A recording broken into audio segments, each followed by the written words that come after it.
প্রশাসনকে আমরা সম্মান দিই, তবে আপনারা সজাগ থাকবেন। আপনাদের হয়ে কথা বলার লোক বেশি বেশি তৈরি করতে হবে। আগামী দিনে যদি এই ভাঙনের দিকে চোখ তুলে তাকায় নিয়ন্ত্রণ করার জন্য সেই চোখকে পেনের খোঁচা দিয়ে আইনের মাধ্যমে বন্ধ করতে হবে। সেটা শুধুমাত্র দেশের রাজ্যের আইনসভায় নয়, দেশের আইনসভায় আমাদের লোককে পাঠাতে হবে। নাহলে এর আগে যাকে পাঠিয়েছিলাম সে কুকুর নিয়ে কি সব প্রশ্ন করেছিল। মানুষ খেতে পাচ্ছে না। এখানে লকডাউন পিরিয়ডে তারা হাহাকার করছিল।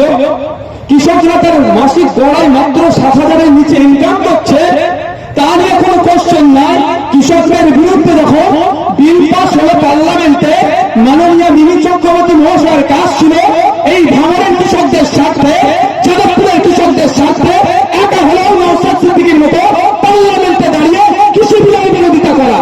কিন্তু আমি অপদার্থ মনে করছি, দায়িত্ব জ্ঞানহীন মনে করছি, ওই এমপি মহাশয় কিন্তু কথা বলেনি। তাই আপনাদের বলবো, আপনাদের কণ্ঠ হয়ে দেশের আইনসভার মধ্যে পাঠাতে হবে। আপনারা আমার অভিযোগ সমস্যাগুলো আপনাদেরকে তুলে ধরতে হবে। তো ভাই একটা কথা মনে পড়ে গেল, কোন জায়গায় ফাঁকা নেই তো চেয়ার। আমার কিছু আমার ভাঙড়ের ভালোবাসার কিছু সাংবাদিক আছে, সবাইকে আমি ভালোবাসি। যারা বিরুদ্ধে বলে তাকেও ভালোবাসি, যারা পক্ষে বলে তারাও ভালোবাসি। আবার ফাঁকা চেয়ারের ছবি তুলে বলবে নওশাদ সিদ্দিকী জনসভায় লোক হয়নি। তবে নওশাদ সিদ্দিকী জনসভায় লোক হলো কি না হলো ও নিয়ে আমি ভাবি না। 2021-এ বিজেপি চলে আসবে, বিজেপি চলে আসবে, এই ভয় দেখানোর পরে ভাঙড়ের বাপ মা ভাই বোন টাকা যেখানে মিলে নওশাদ সিদ্দিকীকে 1,09,000-এর বেশি ভোট হয়ে রাজ্যের আইনসভায় পাঠিয়েছে। এখানে বিজেমুলকে আটকাতে হবে। এখানে বিজেমুলকে আটকিয়ে ভাঙড় থেকে লিড দিয়ে পার্লামেন্টে অ্যাডভোকেট নূর আলম খানকে পাঠাতে হবে। আমি আশা করবো লিড আমাদের আরো বেশি হবে। হবে কি না ভাই?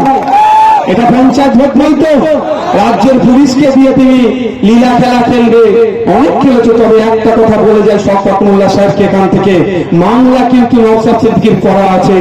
আজ না কাল তোমার কিন্তু তড়ি পার হবে।